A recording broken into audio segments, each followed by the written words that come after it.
The Story of Women Who Shaped the West, from Cornerstones of Freedom by Mary Virginia Fox. Here's the cover. Ooh, look it. That was a long time ago. Girls with the ox-drawn cart head west. Because of their strength and stamina, oxen were often used to haul the westbound wagons.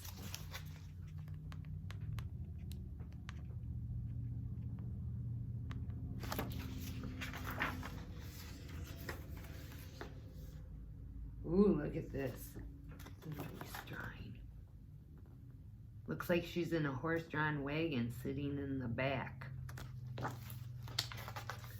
All right, this is a longer book, so hang in there. The first picture I'm going to show you on this page is employees of Canada's Hudson Bay Company they're trading with Native Americans for fur.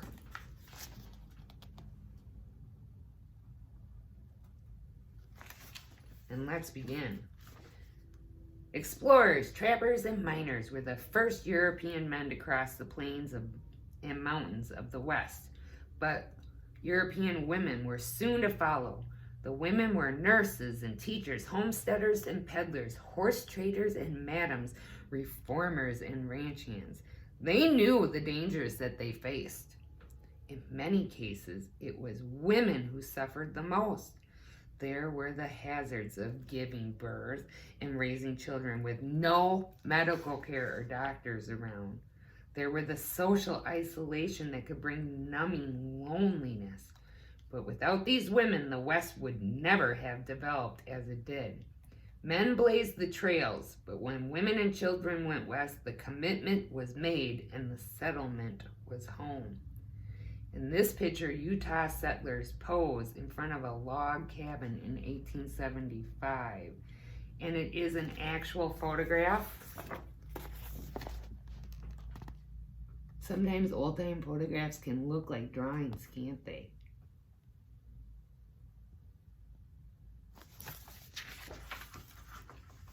Every woman had her own reasons for braving such harsh conditions. Some were wives and mothers who dreamed of a better life for their families. Some were single women who hoped for the independence denied to them elsewhere. Some wanted to carry the Christian gospel to the Native Americans.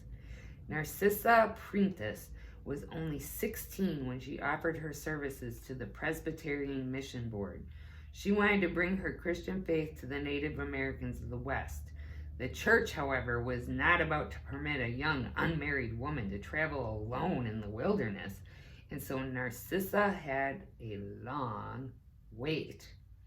Finally, when she was 27, she met a man who shared her dreams, Marcus Whitman. And here is a picture of the two of them, here's a picture of each of them. So there's Narcissa, and there is her soon-to-be husband, Marcus. All right. Marcus Whitman was a medical doctor as well as a preacher, and his services were sorely needed in the West. The two were criticized as meddlesome do-gooders, and people around them tried to discourage them. However, this opposition made Narcissa and Marcus even more determined that their lives in God's hands. They were married on February 18th, 1836, and immediately made plans to head west to the end of the Oregon Trail. No European Caucasian woman had ever made such a trip. They tried to encourage others to go with them, but only one couple would join them. Henry Harmon Spaulding and his wife Eliza. Both couples planned to preach the gospel to whomever would listen. So, I'll show you their photographs. Eliza Spaulding is shown with two young children and Henry Harmon. There they are. So those two people joined these two people to head out west, and no European Caucasian people had ever done that, because that was Native American land. Anyway, they traveled from Pennsylvania to St. Louis by stagecoach, and then a stagecoach is a train. And then they took a steamboat up the Missouri River to Liberty, where they gathered supplies and bought wagons. Against the advice of trappers who knew the trail, Whitman also bought 12 horses. 12 horses. 6 mules and 17 head of cattle. The way west was hard from the start.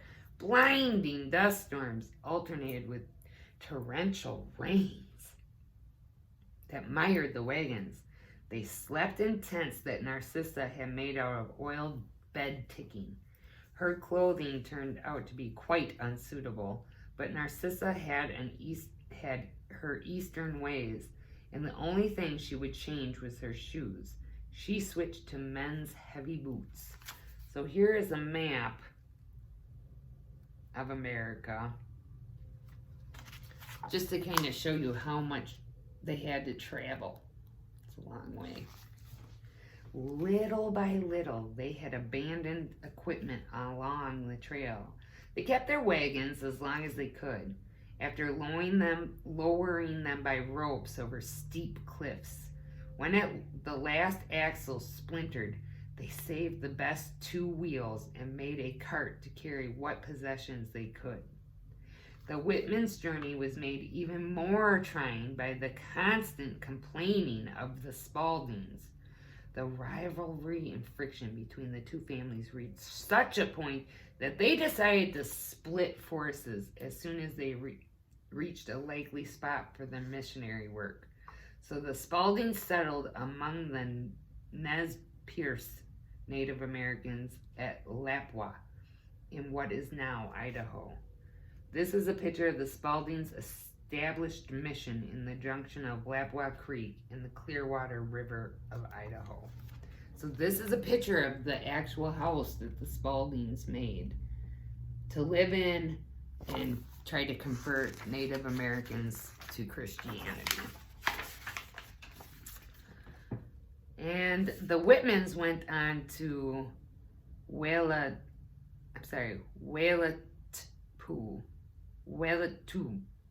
I don't know how to pronounce this. Wailatpu, to live amongst the Cayuse. When word got back to the east that the 2 women had made their trips unharmed and a doctor had set up a practice in the wilds of Oregon, many other families began planning their own trips west to settle the frontier. The Whitmans built a modest home, and Narcissa, true to her eastern ways, enjoyed serving tea to visitors, whether they were trappers or Native Americans. And soon she was hostess to other families who followed in their footsteps.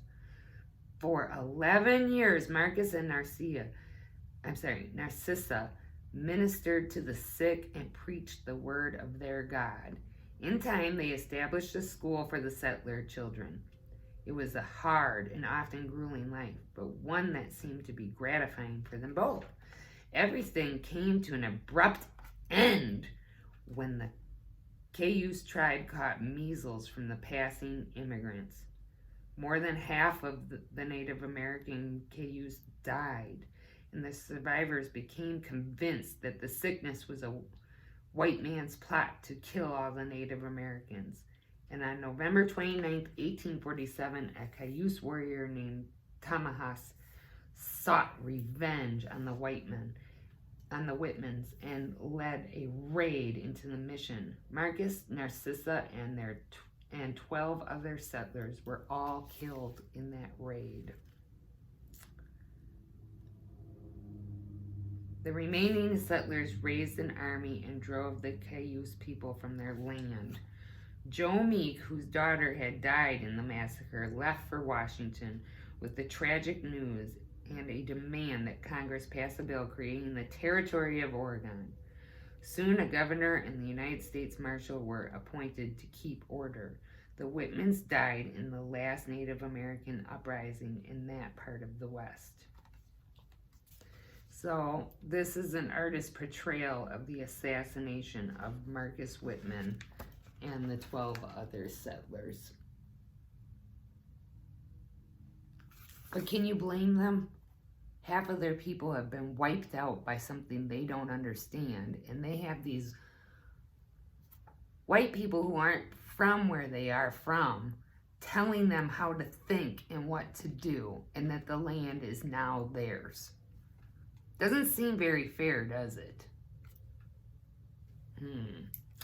Eventually, a statue was erected in honor of Narcissa Prentice Whitman, the first Caucasian woman to settle in Oregon, tea parties and all, whose courage and compassion inspired so many others.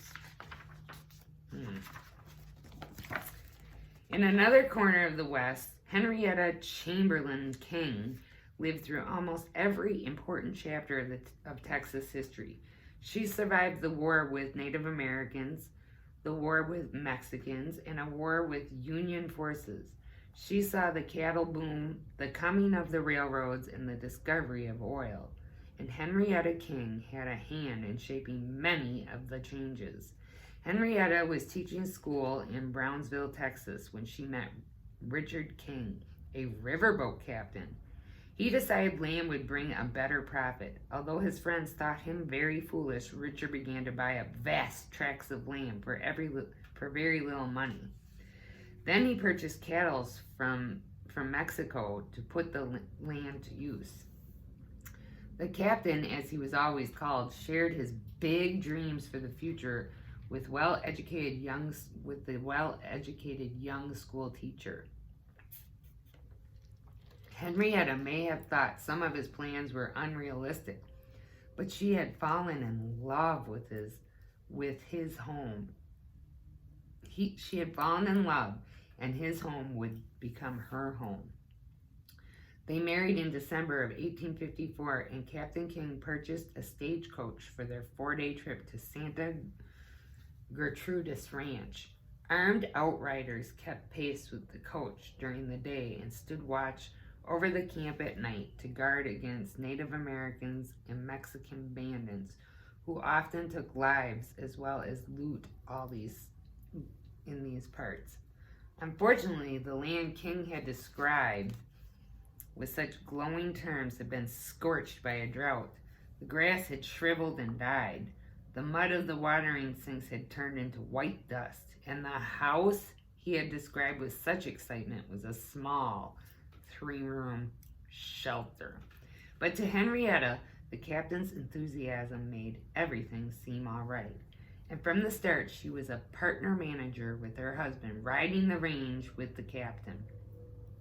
Together, they raised 5 children, and the small shelter was replaced by a stately mansion.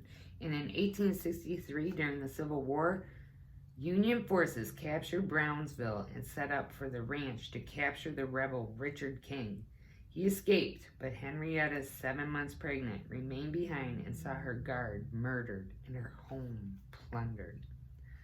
These photographs I'm going to show you are of Captain Richard King and Henrietta King surrounded by all of her children.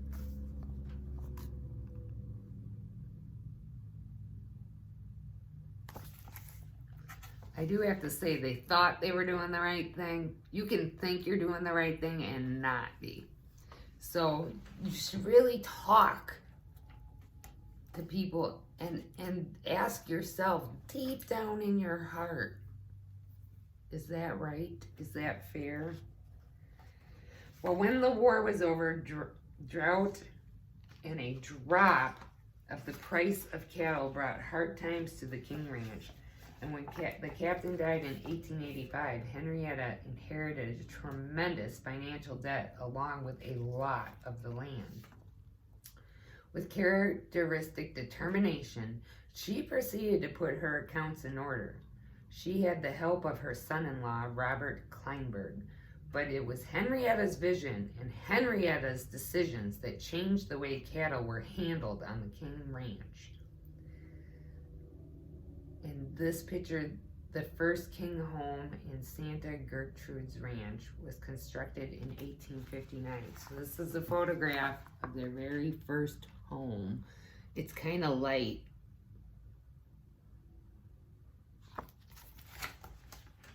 Abandoning the old cattle drives her husband had so loved, she put a rail line through her property so that cattle could be shipped to market, with a marked decrease in loss of animals.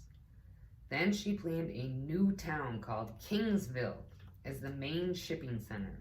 She donated money for churches and schools and kept saloons out.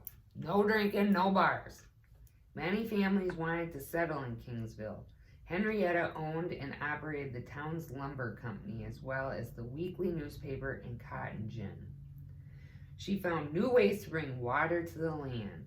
Well drilling equipment was brought in, and artesian water from the deep underground saved the livestock on her ranch during a devastating drought. In these pictures, Henrietta King brought water to the ranch with artesian wells, and Santa Gertrude's cattle are a cross between Brahmins and Shorthorns. So there she is.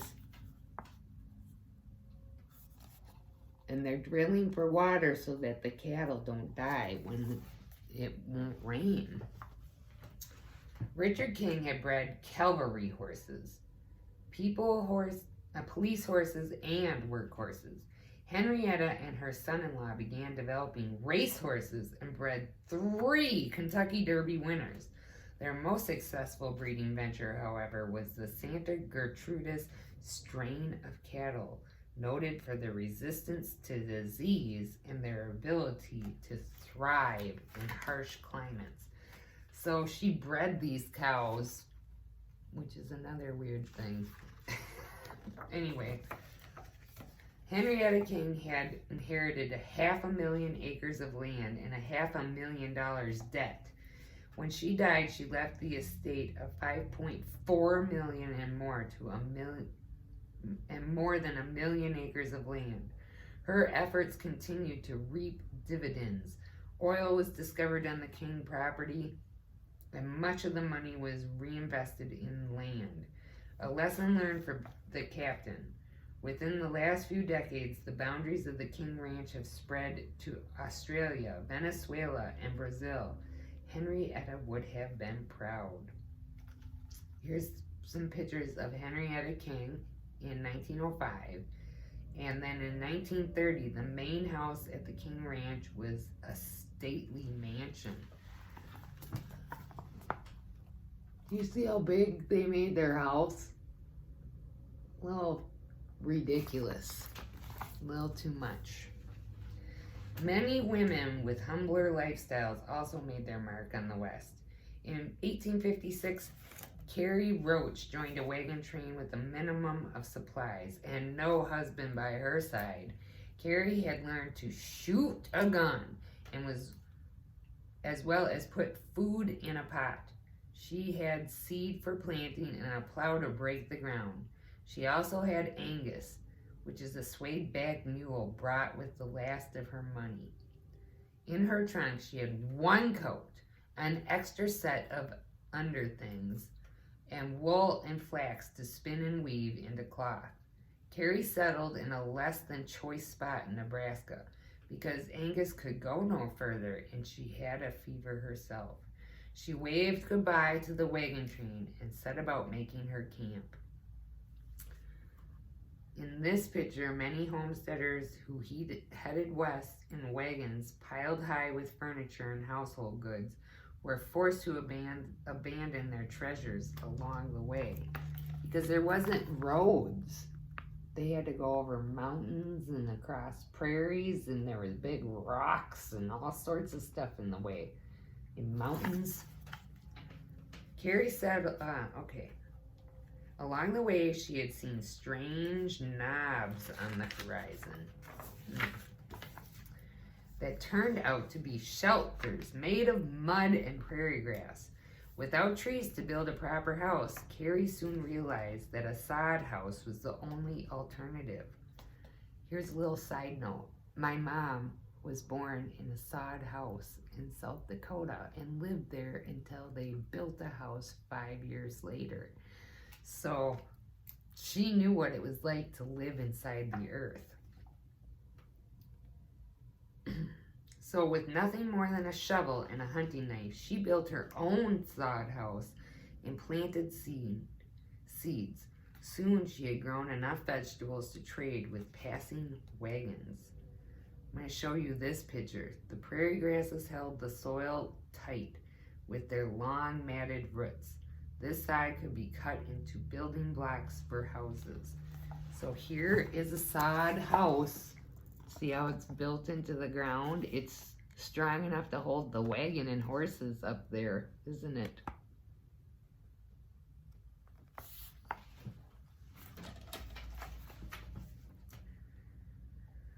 The first winter was the worst for Carrie Roach.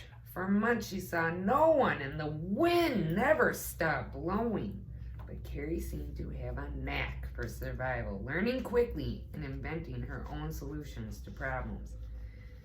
In time, neighbors settled within sight, and Carrie was always glad to pass on the lessons she had learned from her first bleak winter when the wind never stopped blowing. Carrie Roach never married, but her small house was often full of children who loved to hear her stories. Carrie had a way with words. If she could have put those words onto paper, it would have been the story of many brave women of the West. By contrast, Jessie Ann Benton was born into a family of wealth and education. Her father was Thomas Hart Benton, the famous senator from Missouri.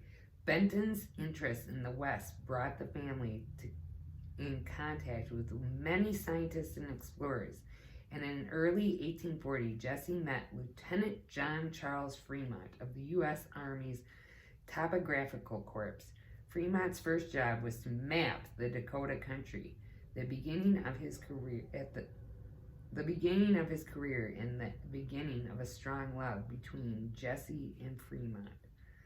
So here's Thomas Hart Benton, here's Jessie Benton Fremont, and here's her boyfriend, I guess, John Charles Fremont.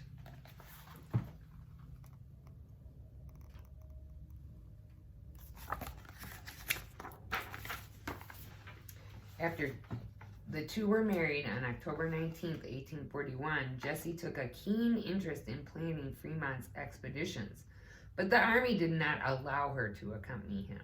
The expeditions were made to encourage migration by finding the best routes west and the most desirable areas for the settlement. When Fremont returned in August of 1844 from a successful journey to Oregon and California, Jessie went with her husband to Washington, D.C., where he gave a detailed account of his findings to President Polk. But it was Jessie herself who transformed the dry details of the mapping into a highly readable and informative report that was later published in a commercial edition. Her report said to have exercised a greater influence upon far western settlement than any other single book. It was carried by almost every pioneer headed west. In 1849, Jessie finally had a chance to see the land she had written about. Her first trip was made by ship from New York to Panama, by land across the isthmus, and then sailboat along the coast of Monterey, California, where the Fremonts built their first home. Later, when Fremont invested in a mining property near Mariposa, Jessie got a taste of what primitive frontier life was really like. Fremont continued to map the West, searching for a southern railroad route to the Pacific. And during his absence, Jessie made frequent trips east to see her father. Her literary talents and her knowledge of languages brought her into contact with many members of the United States government, including the President Polk. She fully supported her husband's role in the 1846 revolt against Mexican rule in California.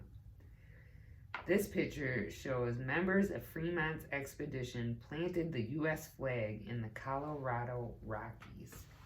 So,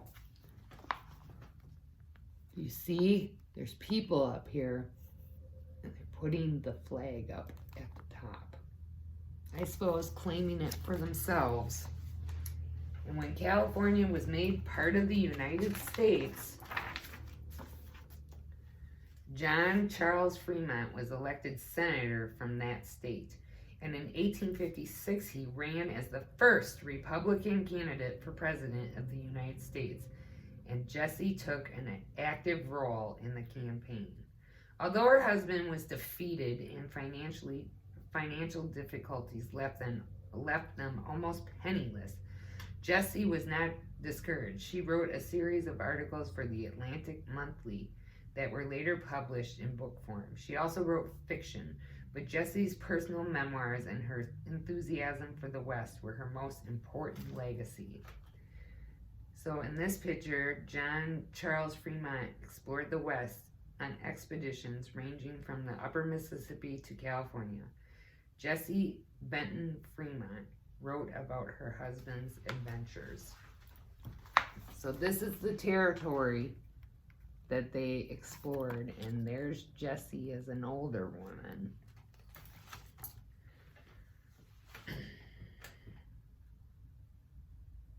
Jessie Fremont had access to some of the most important officials in the American government, but there were other women who wielded great influences at the grassroots level. Excuse me. For example, Esther Morris's Tea Party with her log cabin home in South Pass City, Wyoming, had far-reaching effects on the status of women throughout the world. It was August 1869, and the men of Carter County were about to choose their representatives to the first Wyoming territorial legislature.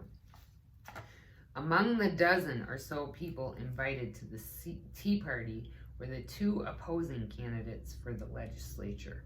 Esther urged that the successful candidate promise to work for the passage of an act granting women the right to vote in their new territory. Both men pledged their support to her, and Colonel William H. Bright, a Democrat, was elected, and he drafted a bill that would give women not only the right to vote, but also the right to hold public office. The bill was passed, and it made international news. The women of Great Britain cabled congratulations, and the King of Prussia sent word to President Grant that the bill showed evidence of progress and enlightenment and civil liberty in America. Soon, other bills protected and upgraded the status of women. They could now own property in their own name, earn money, and keep it for the first time in history, and retain guardianship of their minor children if they were widowed. Because before then, if your husband died, you and your kids went into a poorhouse because you weren't allowed to have land, money, because you were just a woman. Isn't that silly? So this is a really big historical thing, and that's why I'm reading this book. I don't like all the, because I'm Native American, I don't really like all the Native American stuff in here, and how my people and other people were treated. Now, don't get me wrong, I am Caucasian as well, so it's mixed. We all just need to be nice to each other, let each other keep our own property and not just claim it for ourselves. Anyway, women made up only 1/6 of the population of the wilderness territory of Wyoming, but those women had endured hardships and shouldered responsibilities as well as any man. It was only justice that they should have an equal say about their government. Women were often more inclined to stand for law and order and for decency and moral standards. If the West were tamed, women would have a hand in it.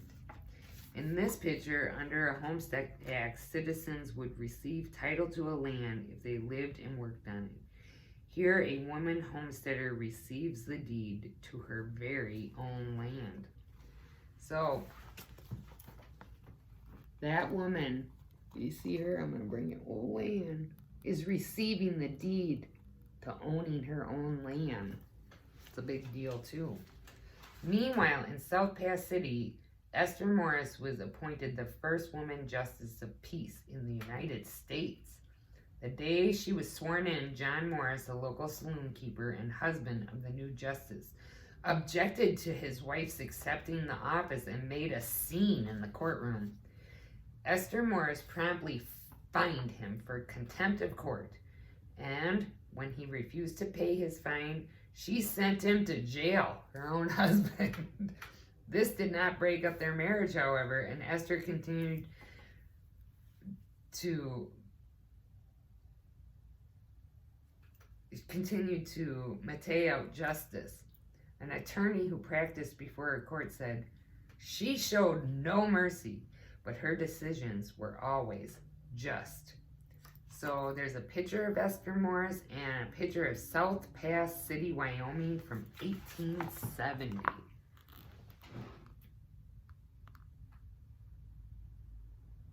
She sent her own husband to jail. I like that. Western states continued to pass record-setting legislation. Wyoming was the first state to grant women the right to vote, but Utah, Colorado, and Idaho followed shortly. Argonia, Kansas, elected the first woman mayor in the United States in 1887 when Mrs. Susanna Medora Salter campaigned without much opposition. The following year, Mrs. Mary Lowman was elected mayor of Oskaloosa, Kansas, and all 5 seats in the town council went to women, too. In 1955, the Wyoming legislature chose Esther Hobart Morris as the person whose statue should fill the state's niche in the St. Statuary Hall in the Capitol building at Washington, D.C. So, in this picture, or these pictures, Susanna Salter received this official notice of her election as mayor of Argonia, Kansas in 1887. And there is a copy of the official letter. So there's, sorry we got interrupted, but there is the very first mayor that is a woman in the United States. Her name is Susanna Salter. Other firsts include Wyoming's woman governor Nellie Taylor Ross, elected in 1925. She later became the first woman director of the U.S. Mint. And in 1916, Jeannette Rankin, a well-known pacifist, that's somebody who will not fight, was elected to the House of Representatives from the state of Montana. So, you're going to see 3 pictures on this page. The Esther Hobart Morris statue in Statuary Hall in Washington, D.C. Then you will see Nellie Taylor Ross signing the oath of office as Wyoming's governor. And here, Jeannette Rankin. She's right here in the middle. She was the first woman to serve as the House of Representatives. Believed that war was stupid and cruel. Ooh, I like her. War is stupid and cruel.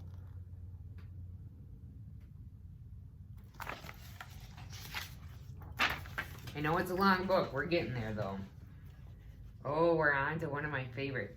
Annie Oakley was probably one of the best-known figures of the Old West, but her professional performances as a sharpshooter gave the public only a glamorized glimpse of the female courage and talent. Annie's early years were lived no farther west than Cincinnati, Ohio, and when she was 9, her father died, and Annie was sent to an orphanage because that was before women could keep their kids after the father died. Later, she was able to rejoin her mother, and she went to live on her stepfather's farm near Cincinnati, Ohio, where she learned to ride a horse and shoot quail and rabbits. At 15, Annie entered a shooting match against Frank Butler, a professional marksman. Annie won the match, and Butler's admiration. The two were married on June 22nd, 1876. So the 2 pictures I'm going to show you are of Annie Oakley, and one's a portrait and the other one is trick shooting over her shoulder with using a mirror, it looks like. So there's the famous Annie Oakley. The couple formed a team that traveled the Midwestern vaudeville circuits, and Annie became famous. She joined Buffalo Bill Cody's Wild West show, and less than 5 feet tall, weighing under 100 pounds. She wore fringed skirts and embroidered blouses and a wide-brimmed felt hat. She began to show her show by running into the ring, picking up her gun, and shattering glass balls in midair. Then, mounting a spotted pony, she snatched a pistol from the ground and smashed targets thrown by a cowboy rider. For the finale, she stood on a galloping horse. She stood on top of a running horse and shot the flames off a revolving wheel of candles. In one of her acts, Annie flipped a playing card into the air and perforated it with bullets as it fell. Thus, any repeatedly punched ticket became known as an Annie Oakley. The pictures here are Annie Oakley shot at moving targets.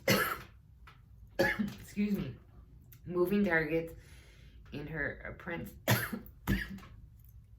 that her apprentices threw in the air with Buffalo Bill's Wild West Congress of Rough Riders of the world. So she's shown here with her gun, and that is Buffalo Bill. There she is doing her trick shots. Excuse me, I have a tickle in my throat.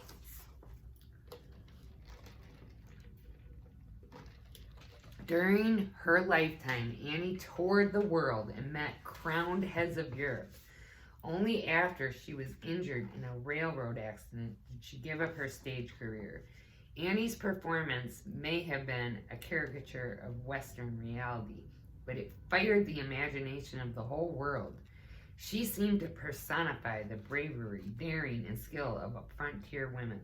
The women who really shaped the West were the women who taught school, plowed fields, doctored, carried supplies, preached the gospel, wielded a miner's pick, and raised their families.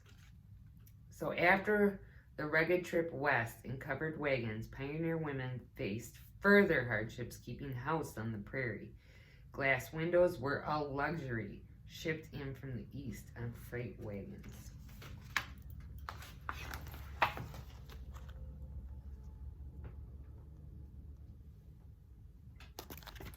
Here's some more pictures.